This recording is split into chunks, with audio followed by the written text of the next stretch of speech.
Assalamualaikum warahmatullahi wabarakatuh. Tabi pun, perkenalkan saya Andini Dara Ananti dengan NPM 211304131, mahasiswa Pendidikan Bahasa dan Sastra Indonesia kelas 5A.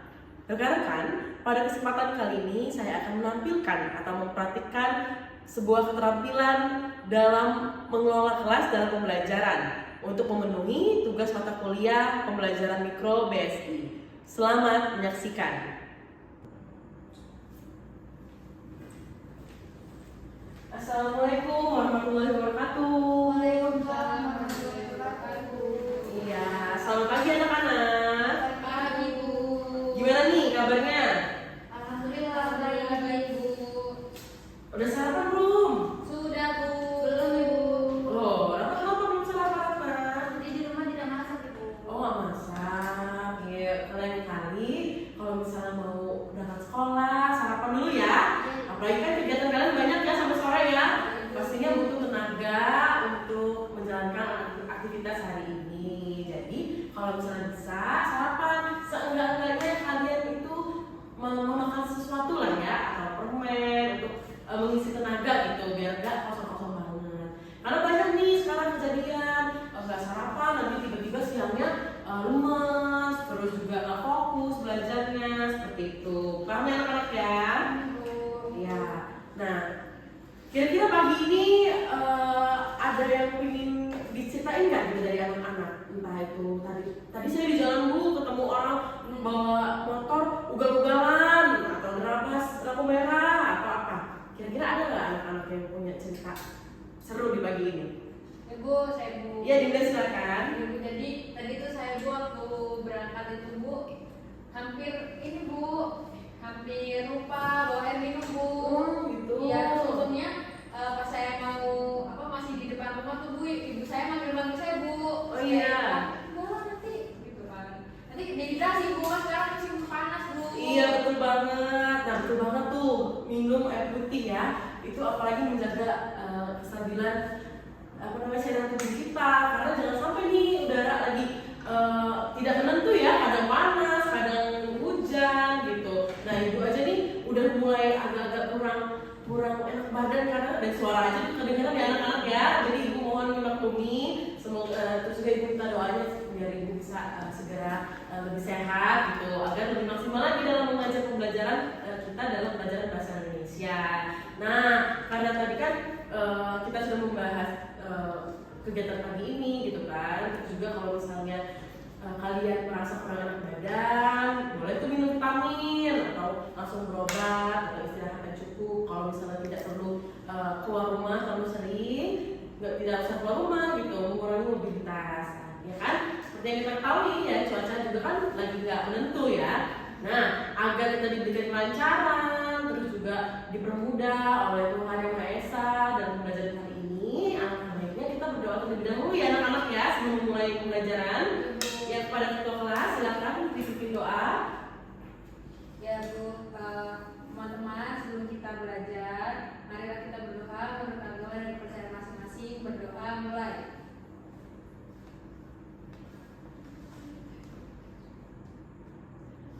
Berdoa selesai. Baik, terima kasih Bunda. Ya, sebelum masuk ke dalam pembelajaran, Ibu akan absen dulu ya anak-anak ya.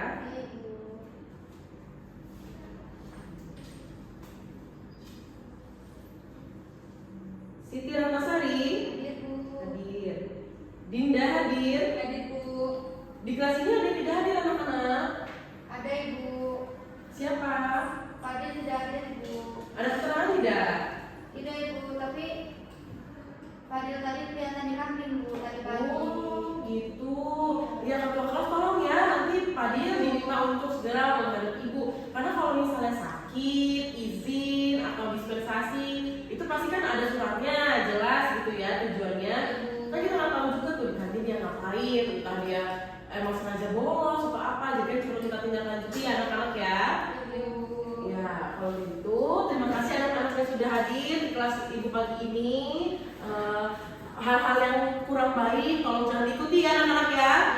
Nah, dengan seperti itu tanggapan anak-anak bagaimana nih dengan perilaku rekan kalian yang malah memilih untuk ke kantin daripada ke kelas untuk belajar? Menurut saya tuh sifat yang tidak baik Ibu. Iya, kenapa tuh Rahman? Karena itu tidak mementingkan kepentingan, tidak mementingkan kepentingan pribadi Ibu. Oh gitu, jadi dia tidak memikirkan prioritasnya ya sebagai pelajar. Iya betul. Nah, jadi anak-anak, kenapa ibu bertanya mengenai tanggapan kalian mengenai beberapa hal atau beberapa fenomena? Karena itu akan masuk nih berkaitan dengan materi yang akan kita pelajari hari ini. Nah, mengenai berpikir kritis, dan tadi kan kita sudah berpikir secara kritis ya, mengenai kejadian yang terjadi sebelum berangkat sekolah, kemudian memberikan tanggapan mengenai perilaku teman yang kurang baik. Nah, anak-anak ada yang bisa menyampaikan nggak berpikir kritis itu apa sih sebenarnya? Ada yang bisa dijelaskan? Ya, boleh enggak? Ibu, jadi berpikir kritis itu suatu kondisi atau situasi seorang tuh berpikir secara serius gitu Bu, kayak lebih berpikir secara mendalam gitu Bu. Ya, terima kasih ya Dinda ya atas tanggapannya. Anak-anak, ini spidolnya tidak aktif nih ya, tidak menyala nih. Nah, lain kali kalau misalnya ada pembelajaran, tolong disiapkan ya peralatan belajarnya, kemudian kelasnya dikondusifkan, seperti itu ya. Ya. Nah, boleh Rata Ibu minta tolong untuk mengambilkan spidol di ruang kota usaha? Ya. Oke, silakan Ibu tunggu ya.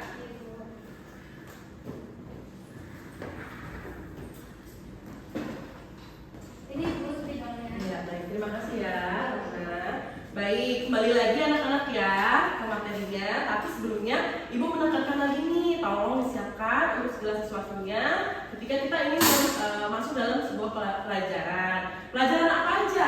Entah itu bahasa Indonesia atau pelajaran lain. Tolong dikondisikan kelasnya, disiapkan alat-alat untuk pembelajarannya.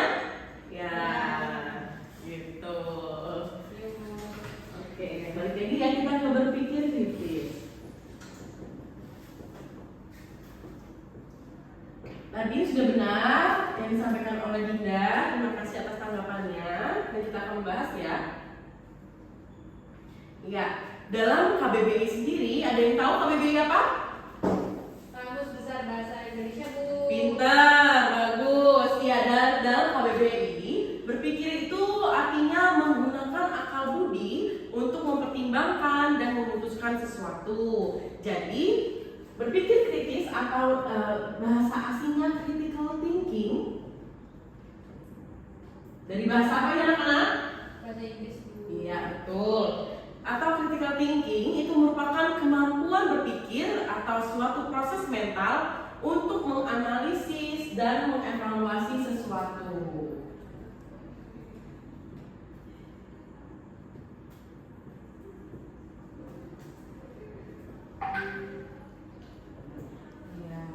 Jadi dengan berpikir kritis itu diharapkan kita dapat menilai sesuatu dengan lebih cermat gitu kan. Jadi prosesnya bukan hanya sampai di berpikirnya saja, tapi sampai ada kritisi ya, ada tanggapan-tanggapan di dalamnya mengenai sesuatu informasi atau suatu hal.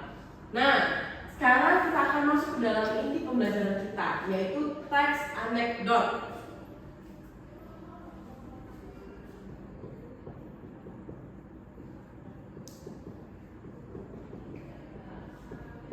Ada yang tahu nggak kenapa Bu kok tadi kita membahas berpikir kritis tapi sekarang kita malah belajar teks anekdot? Ada yang tahu nggak anak-anak? Ya Bu. Ya boleh tidak? Ya jadi masih berkaitan Bu dengan teks anekdot karena nanti kita akan menganalisis gitu apakah teks yang kita baca itu termasuk teks anekdot atau bukan Bu? Iya betul sekali. Terima kasih atas tanggapannya. Apa yang ingin menambahkan? Cukup Ibu. Cukup. Iya. Jadi kenapa tadi Ibu mengarahkan kalian terlebih dahulu untuk mengetahui apa itu berpikir kritis? Karena seperti yang kita ketahui, nah dari pengertiannya aja nih. Ada yang tahu nggak teks anekdot artinya pengertiannya apa? Yo kita pelajari bareng-bareng ya. Jadi teks anekdot merupakan sebuah cerita singkat yang lucu dan menghibur yang mungkin merupakan gambaran kejadian nyata atau sebenarnya yang bertujuan untuk menyindir atau mengkritik tokoh terkenal atau tokoh penting dari fenomena sosial tertentu. Kata kuncinya apa tuh anak-anak? Anekdot itu cerita lucu. Oke. Singkat, Iya, ada singkatnya ya. Kalau panjang-panjang dia jadinya apa anak-anak? stand up comedy Bu. Bisa. Jadi si cerpen juga bisa ya. Baik. Nah, kenapa tadi kita mempelajari berpikir kritis terlebih dahulu? Karena kan di dalam sebuah anekdot itu bisa saja kejadian nyata ataupun kejadian fiksi, tapi tetap membahas atau menyinggung, menyindir, kemudian mengkritik seseorang ataupun sesuatu. Jadi saat kita ingin membuat sebuah teks anekdot, alangkah baiknya kita melakukan kritisi terlebih dahulu ya anak-anak, agar yang kita buat itu tidak salah ataupun merugikan orang lain, seperti itu ya anak-anak ya. Oke, dan sampai sini ada yang ditanyakan? Belum Bu. Belum, kalau masih belum kita lanjut.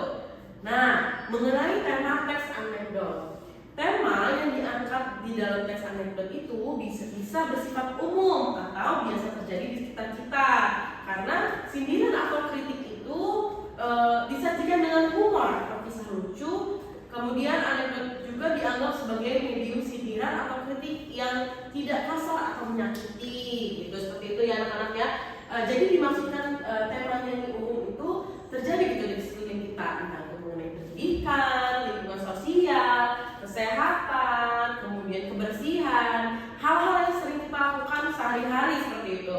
Nah, dengan adanya teks anekdot ini, dengan kelucuannya, dengan humornya, diharapkan kita menyampaikan kritik, menyampaikan pesan itu dengan cara yang lebih menarik, betul. Nah, dan juga tidak menyinggung ataupun menyakiti perasaan orang yang dituju gitu. Jadi ada ininya, lapisannya seperti itu, ada bungkusannya, tidak langsung kepada orang yang dikritisi langsung gitu.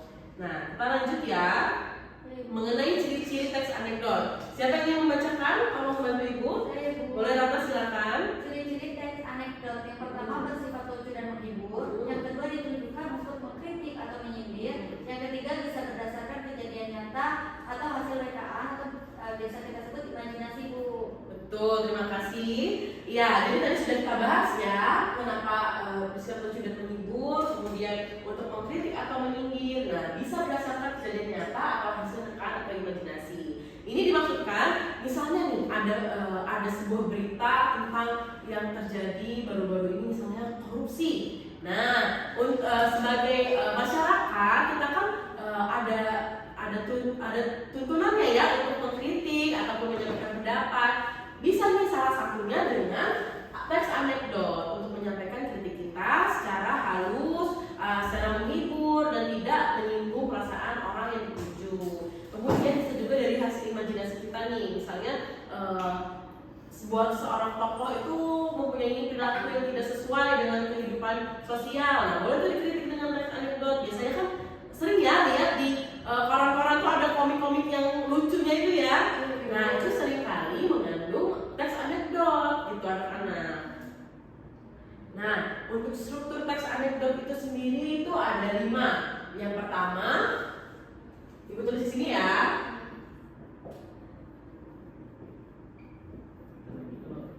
Yang pertama ada apa anak-anak? Ada abstrak Bu. Abstrak. Kemudian Orientasi. Lalu krisis. Kemudian reaksi dan koda. Baik. Ibu jelaskan satu-satu ya. Nah, di bagian abstrak itu merupakan pendahuluan sebuah teks anekdot yang memberikan gambaran umum keseluruhan mengenai cerita singkat yang akan diceritakan di dalam teks anekdot tersebut. Kemudian barulah dia menuju orientasi. memberikan gambaran mengenai latar belakang nih, kenapa cerita ini dibuat, kemudian apa yang menjadi penyebab utama dari teks anekdot itu dibuat, seperti itu, agar terjadinya krisis yang merupakan bagian pengungkapan pokok masalah atau inti masalah dari cerita singkat anekdot tersebut. Nah, biasanya humor itu berada di dalam krisis ini gitu, karena kan dia yang menyindir terus mengkritik. Pastinya di dalam krisis ini harus terdapat humor atau hal lucu di dalamnya gitu, seperti itu. Nah, barulah terjadi bagian reaksi yang mengungkapkan penyelesaian masalah dalam cerita teks anekdot. Bisa berupa sikap mentertawakan atau mencela ya di dalam cerita tersebut. Nah, baru yang terakhir terdapat koda. Koda ini dapat berbentuk komentar, kemudian persetujuan, kayak satu tokoh menyetujui omongan tokoh yang lain gitu, ataupun penjelasan nih, menjelaskan kenapa peristiwa atau fenomena yang sedang dikritis itu terjadi gitu. Jadi koda ini boleh ada ataupun boleh tidak gitu di dalam sebuah teks anekdot atau yang kita sebut opsional ya, seperti itu ya anak-anak ya. Nah, untuk kaidah pembahasan teks anekdot sendiri itu biasanya mengandung kata atau frasa yang menyatakan peristiwa masa lalu. Ada yang bisa memberikan contohnya seperti apa? Peristiwa masa lalu katanya? Yes, Tama? Seperti katanya tuh seperti dahulu gitu. Ya, boleh benar. Ya, bagus. Ya, seperti dahulu, kemarin, gitu kan ya. Nah, terus ada yang kedua, kaidah pembahasannya mengandung kata kerja aksi. Seperti apa itu, Dinda? Kata kerja aksi. Apa ya, Bu? Biasanya kata kerja aksi itu kata kerja yang aktif. Kalau aktif, berarti dia depannya menggunakan imbuhan apa? Betul. Jadi seperti apa contohnya? Mengukur. Iya, boleh. Mengukur, memakan, ya. Iya, betul boleh. Nah, kemudian yang ketiga menggunakan konjungsi yang menyatakan hubungan waktu. Nah, yang terakhir mengandung kalimat seru tuh biasanya. Oke, lanjut. Oh, sudah habis. Nah, dari materi-materi yang Ibu sampaikan, apa kalau ada yang ditanyakan anak-anak? Ada nggak? Mengenai apa aja? Mengenai materi tadi. Bu, Iya, boleh Dinda. kalau kita membaca cerpen tapi lucu itu apa termasuk teks anekdot ya, Bu? Ibu rasa kalau cerpen itu kan pasti ada batasan berapa ribu kata gitu ya. Nah, sementara kalau anekdot ini biasanya itu dia tuh hanya beberapa kalimat saja, karena biasanya ditampilkan pada rubrik-rubrik seperti koran gitu. Terus biasanya diadaptasi menjadi sebuah komik seperti itu. Jadi ibu rasa kalau misalnya jadi sebuah cerpen tapi lucu kan belum tentu mengkritik, ya kan? Nah, jadi ibu rasa kurang tepat kalau misalnya dianggap teks anekdot seperti itu. Iya, Bu. Berarti kalau misalnya komik itu misalnya dalam bentuk komik apakah juga termasuk teks anekdot? Bukan ada kalimat ya, Bu. Terus misalnya nyindir gitu. Kalau komik kan dia menjadi buku, ya. Nah, kalau teks anekdot ini dia bisa diadaptasi menjadi bentuk komik, tapi hanya selembar aja gitu loh, cuma satu halaman aja. Iya, nggak banyak, karena kan intinya terus ceritanya itu semuanya pokoknya ada dalam satu halaman itu yang orang sekali baca bisa memahami gitu. Ya, sudah paham Dinda? Paham, Bu. Apa bisa ditanyakan? Kalau cukup, Ibu akan menunjukkan satu contoh teks anekdot.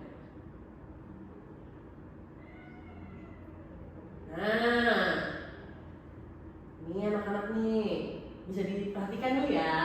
Ibu. Nah, tolong diperhatikan ya, gambarnya anak-anak ya. Bisa baca nggak itu ya tulisannya? Bisa ya, Bu? Ada tokoh mana aja nih? Apa aja tokohnya? Ada Pak Polisi, Bu. Apa lagi? Ada siswa, Bu. Betul. Terus ada apa nih? Ada tikus pejabat, Bu. Itu dia. Jadi kan tidak mungkin ya kita menggambar satu tokoh, apalagi dalam cerita ini tingkahnya itu kurang baik ya, memegang sekarung uang gitu. Ibu pelanggaran ya terhadap bisa pencemaran nama baik atau seperti itu. Nah di dalam teks anekdot itu bisa dijadikan diadaptasi menjadi sebuah ilustrasi seperti ini untuk mengkritik ataupun memberikan sindiran. Nih ini bisa kalian perhatikan dulu, terus nanti ibu kasih waktu ya sekitar 2 menit. Ibu akan tanya kembali bagaimana tanggapan kalian mengenai ilustrasi teks anekdot ini. Ya, baik anak-anak, bisa dimulai dari sekarang.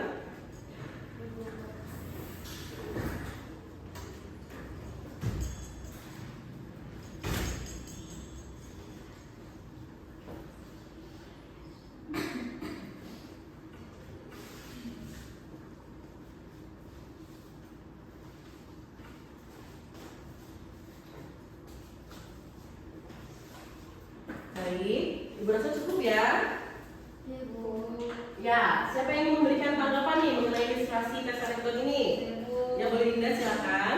Bu, tanggapannya tuh menyindir Bu, karena itu kan ada gambar polisi ya Bu, seperti aparat penegak hukum kayak apa aparat hukum tuh ya Bu lebih sering melihat rekan-rekan kecil yang sebenarnya permasalahannya itu masih sepele gitu Bu. Ya, boleh. Ya. Dan mengesampingkan itu Bu, urusan yang memang seharusnya diurus. Betul. Itu Bu. Ya, baik, terima kasih. Pertama ingin menyampaikan? Ya Bu, jadi itu sindiran bagi aparatur kita ya Bu yang lebih mementingkan yang lebih mengawasi hal yang kurang penting itu menurut saya, karena seperti halnya orang yang korupsi saja tidak diperhatikan gitu Bu. Jadi lebih memperhatikan hal yang menurut saya itu kurang penting dari yang korupsi itu. Iya. Jadi dengan kalimat di situ ada dialog yang itu jadi yang korupsi itu tuh jadi semena-mena gitu Bu. Jadi merasa tidak diawasi, jadi merasa tidak kapok gitu Bu. Betul, terima kasih anak-anak atas tanggapannya. Jadi yang benar ya, semua tanggapannya benar. Karena ya itulah keistimewaan sebuah teks anekdot. Dia bisa mengartikan banyak hal gitu ya, entah yang dari sisa pemerintahan yang tumpul ke atas diuji ke bawah, bisa juga mementingkan hal-hal yang sebenarnya nggak diperlukan gitu loh. Nah kalau dari ibu ya, ini kan sebenarnya sudah ada CCTV ya tuh anak-anak ya. Anak-anak boleh tolong diperhatikan dulu ya. Untuk yang di belakang boleh tolong memperhatikan juga ya, seperti teman-teman yang udah di depan agar tidak mengganggu konsentrasi teman-temannya. Jadi kita di sini sama-sama belajar. Bisa ya anak-anak ya? Iya, terima kasih. Nah, seperti yang gambar kita lihat ini kan, sudah ada CCTV sebenarnya. Kenapa masih diperhatikan banget gitu kan anak-anak yang sedang seperti ini loh pikirannya. Untuk di bidang pendidikan dan pembelajaran itu kayak setelah mati gitu untuk diperhatikan, jangan sampai nih anak-anak ini mencontek karena itu hal yang tidak baik gitu ya. Jadi semua aparatur pendidikan itu sepertinya diturunkan gitu ke dalam sekolah ketika sedang ujian. Padahal sebenarnya kita sudah punya sistem pengamanan seperti CCTV, kemudian kamera pengawas gitu ya. Kenapa aparat-aparat ini tidak mementingkan hal-hal yang di luar dari bidang pendidikan yang sebenarnya lebih penting gitu loh untuk diawasi, seperti adanya korupsi yang terjadi di dalam pemerintahan. Seperti itu ya anak-anak ya. Jadi betul tanggapan kalian yang tadi. Nah sekarang ibu ada latihan nih sedikit untuk anak-anak. Karena kan tadi kita sudah membahas materi, kemudian juga kita sudah mencoba latihan dengan gambar ilustrasi teks anekdot. Sekarang ibu minta kalian untuk menyimak tampilan di depan, kemudian ditulis di buku tulisnya. Setelah itu nanti kalian silakan untuk menentukan bagaimana yang abstrak, mana yang orientasi, mana yang krisis, mana yang reaksi, dan mana yang koda. Paham anak-anak tugasnya? Paham. Ada yang ditanyakan nggak nih? Karena kita kumpul hari ini, kalau misalnya selesai, ya? Ada yang ditanyakan? Tidak? Tidak. Oke, kalau seperti itu boleh dikerjakan dari sekarang. Silakan. Bu, saya izin ke toilet ya Bu. Oh iya, boleh. Ya, silakan Dinda. Anak-anak kalau misalnya ada yang ke kamar mandi atau mau keluar, silakan izin dulu ya. Jangan tiba-tiba keluar gitu ya.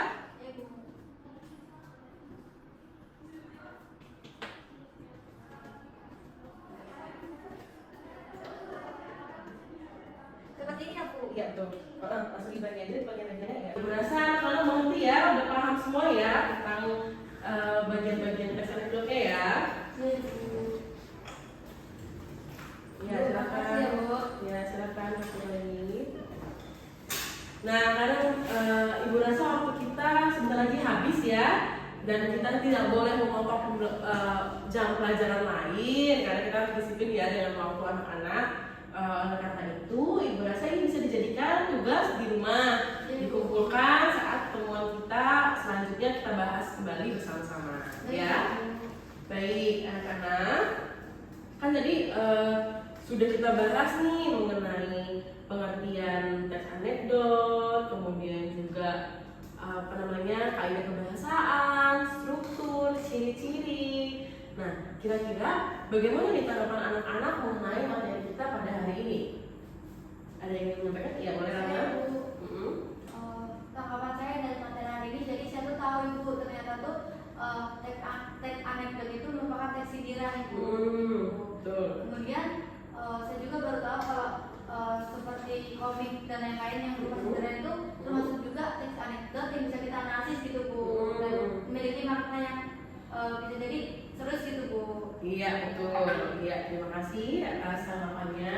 Jadi benar ya anak-anak ya, tadi kan kita sudah mempelajari teks anekdot.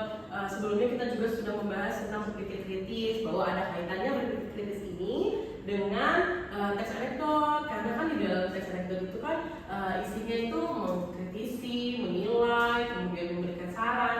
Jadi kita tidak boleh sembarangan nih dalam memberikan ulasan-ulasan kita terhadap suatu fenomena ataupun terhadap seseorang gitu ya, karena harus secara dalam aturan gitu. Nah, jadi dengan menyampaikan kritik yang baik itu salah satu sarannya kita dapat melakukan berpikir kritis lebih dahulu untuk membuat sebuah teks anekdot. Nah, terus juga kita tadi sudah mengetahui bahwa teks anekdot itu merupakan cerita singkat yang lucu dan menghibur yang merupakan gambaran dari kejadian nyata ataupun bisa jadi imajinasi gitu ya. Kemudian dengan tujuan untuk menyindir ataupun mengkritik. Kemudian temanya juga biasanya bersifat umum, ada di dalam kehidupan kita sehari-hari yang kita sering melihat atau sering dengar gitu. Misalnya ada kejadian banjir, bisa tuh dijadiin teks anekdot karena kita tidak bisa kan langsung marah-marah tuh pada pemerintah. Pemerintah di banjir terus nggak mungkin ya anak-anak ya. Jadi kita bisa nih membuat teks anekdot yang isinya tuh menghibur, kemudian juga ada pesan di dalamnya. Jadi semuanya aman gitu ya, tidak ada yang terkena masalah, dan insya Allah tuh dari teks anekdot ini malah orang yang akan menanganinya itu akan lebih enak gitu menerimanya gitu kan. Kemudian juga tadi ada ciri-cirinya yaitu bersifat lucu dan menghibur, itu juga untuk mengkritik dan menyindir, kemudian juga bisa berdasarkan kejadian nyata atau hasil kenyataan. Nah, sekarang ibu mau nanya nih ke anak-anak. Karena kan tadi sudah dibahas ya, kemudian juga sudah kita ulas kembali. Siapa yang bisa sebutkan struktur dari teks anekdot? Silakan. Iya, kata silakan. Ya, struktur dari teks anekdot itu yang pertama ada abstrak, terus ada orientasi, ada krisis, reaksi, terus kalau nggak salah yang terakhir itu ada koda Ibu. Iya betul, ya berarti anak-anak menyimak ya pembahasan kita tadi. Nah, kalau Marta nih, bisa nggak nyebutin struktur yang tadi yang sudah disebutkan oleh Marta tadi? Bisa Bu. Iya, silakan diulang kembali. Yang pertama ada abstrak, ada orientasi, ada krisis, ada reaksi dan koda Bu. Iya, pinter. Jadi ibu anggap anak-anak paham ya dalam pembelajaran kita pada hari ini. Ya. Nah, ada yang ingin tanyakan lagi anak-anak mengenai teks anekdot ataupun mengenai berpikir kritis? Cukup. Kalau misalnya seperti itu, kita kembali lagi ya kepada tugas tadi. Takutnya teman-teman yang baru datang tadi nggak tahu nih tugasnya tadi apa. Nah, jadi ibu minta kalian untuk mengerjakan ini dan dibagi menjadi struktur dari teks anekdot ya. Mana bagian abstraknya, mana bagian orientasinya, mana kritisnya, reaksi dan kodenya mana gitu ya. Nah, kayaknya kurang lengkap nih ya kalau misalnya nggak dibacain dulu. Nah, kalau baca masing-masing kayaknya nanti males-malesan gitu ya. ada yang baca atau ada yang enggak. Nah sekarang boleh nih anak-anak, boleh maka dibacakan teks alekdomnya. Baik Bu. Di suatu siang ada dua bocah yang tengah bercanda di bawah pohon rindang. Bagus. Anton, kita main tebak-tebakan yuk. Kursi apa yang membuat orang lupa ingatan? Anton, kursi goyang. Orang yang duduk di atas kursi goyang akan mengantuk dan tertidur. Saat tidur, orang kan lupa. Ucap Bagus tertawa, haha. Meski lucu, tapi jawabanmu salah. Anton pun menjawab, kursi apa ya? Terus Agus menjawab, jawabannya adalah kursi DPR. Anton, loh kok begitu? Bagus pun menjawab, jelaslah, coba kamu ingat, sebelum duduk di kursi DPR, banyak caleg yang berjanji macam-macam agar masyarakat memilih mereka. Tapi setelah merasakan kursi DPR, sekejap saja mereka hilang ingatan akan janji-janjinya. Anton pun menjawab, oh iya betul juga ya. Iya, baik, terima kasih. Boleh apresiasi dulu teman-teman.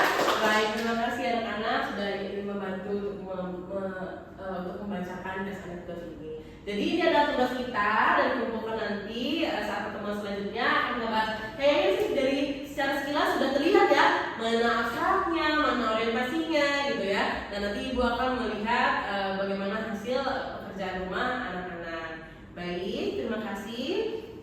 Karena tadi kita sudah membahas materi dengan baik, anak-anak ilustrasi teks anekdot tersebut. Nah, ibu kan sudah memberikan tugas juga tuh. Kira-kira masih ada yang ditanyakan enggak anak-anak?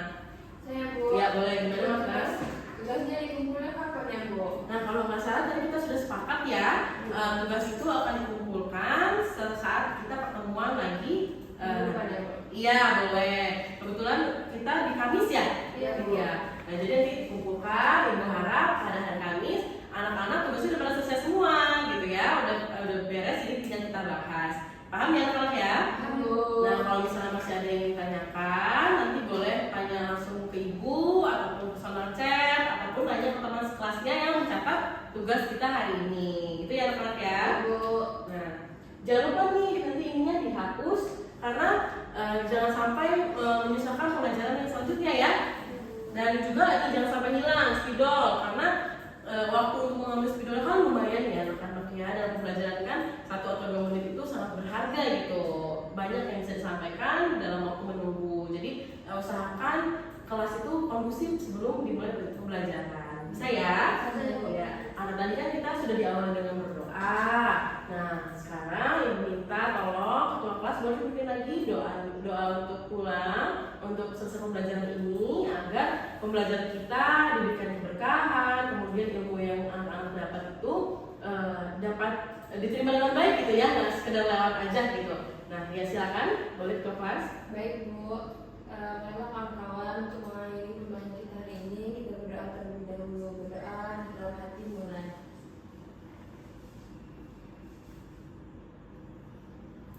Berdoa selesai. Baik, terima kasih. Kalau begitu, Ibu akhiri. Terima kasih atas antusias anak-anak dalam pembelajaran hari ini. Semoga kedepannya dapat lebih meningkat.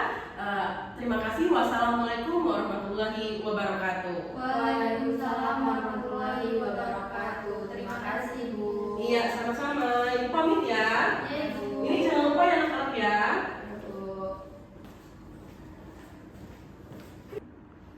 Demikianlah video yang dapat saya tampilkan. Semoga bermanfaat dan saya memohon maaf bila ada kesalahan dan kekurangan. Terima kasih. Wassalamualaikum warahmatullahi wabarakatuh. Assalamualaikum warahmatullahi wabarakatuh. Sebelumnya, mengakhiri saya Mia Fariza dengan NPM 211304169 yang bertugas sebagai observer visa dari saudara Andi Garananti. Di sini saya akan membacakan hasil dari observer tulis dari saudara Ani, yaitu tentang keterampilan dasar mengelola kelas yang dilakukan oleh saudara Ani. Di sini terdapat 6 komponen. Yang pertama menunjukkan sikap tanggap. Di sini saudara Ani ini sudah menunjukkan sikap tersebut dengan tanggap terhadap perhatian, keterlibatan, ketidakacuhan, ketidakterlibatan dalam tugas-tugas di kelas, sehingga siswa merasa bahwa saudara ini hadir bersama mereka dan tahu apa yang mereka perlukan. Yang kedua, memberi perhatian. Di sini saudara ini juga sudah menerapkan pemberian perhatian dengan pengelolaan kelas yang efektif terjadi saat saudara Andini mampu membagi perhatian kepada beberapa kegiatan yang berlangsung pada waktu yang sama. Yang ketiga, memusatkan perhatian. Di sini juga saudara Andini sudah menerapkan. Kegiatan siswa dalam belajar dapat dipertahankan apabila dari waktu ke waktu saudara ini sudah mampu memusatkan perhatian kelompok pada tugas-tugas yang dilakukan. Kemudian yang keempat, memberikan petunjuk yang jelas. Di sini saudara ini juga sudah menerapkan dengan penyampaian informasi maupun pemberian petunjuk oleh saudara ini sudah jelas dan singkat sehingga peserta didik tidak kebingungan. Yang kelima, memberi teguran secara bijaksana. Saudara ini sudah memberikan teguran saat kelompok yang bertingkah laku mengganggu di kelas. Di sini saudara ini sudah memberikan teguran secara tegas dan jelas, namun tetap dilakukan dengan secara sederhana. Yang kelima yaitu memberi penguatan. Nah, saudara ini juga sudah memberikan penguatan walaupun penguatan negatif kepada peserta didik yang mengganggu atau penguatan positif kepada peserta didik yang bertingkah laku wajar. Baik, sekian observasi dari saya akhiri. Wassalamualaikum warahmatullahi wabarakatuh. Waalaikumsalam warahmatullahi wabarakatuh. Terima kasih kepada observer tulisan dan observer tulis atas tanggapannya mengenai keterampilan keterampilan mengelola kelas yang telah saya sampaikan. Kurang dan lebihnya saya mohon maaf, akan saya perbaiki ke depannya, dan terima kasih atas tanggapannya. Terima kasih. Wassalamualaikum warahmatullahi wabarakatuh. Waalaikumsalam warahmatullahi wabarakatuh.